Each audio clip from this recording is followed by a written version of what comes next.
asta e partea ta. Tata m-a învățat să țin garda și să o spart pata.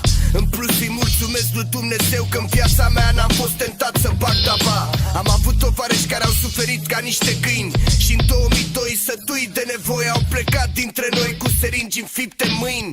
Nici n-am vrut să mai aud de prieteni noi, că-i prea trist acest paradis pictat din albastru de metil și verde de Paris. Dar ți-am mai zis, viața e o luptă cu sminteala, împacă-te cu tine cum zice Cabala. Sunt perfect și am făcut greșeli, dar n-am făcut din asta un secret, tocmai pentru că nu le regret. Știu că nimeni nu-i perfect, sunt doar perfect atent să nu le repet. Cam destule șmecherii de făcut, cât timp nu sunt încă destul de defect. Și oricum sunt prea sătul să petrec cu intelectul sub efectul atâtor băuturi și buruieni care mi-întunecă spectru. Viața mea e un scenariu încălcit și-s motivat înzecit mai mult de fiecare dată când îl recit, sperând să mă decid în ce parte să o iau și ce drum să evit. Hotărât să nu mai beau, dar începând să ezit, că poate nu știu ce vreau.